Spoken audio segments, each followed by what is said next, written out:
Kalau kita sama-sama, tak ada siapa berani hadap kita pun. Ini bukan sekadar khianat. Ini perang namanya.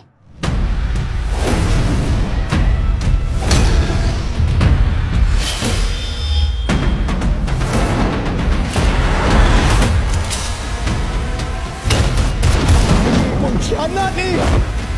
Sampai kapan? Dulu kau kena tindas. Sekarang ni kau ada dekat atas.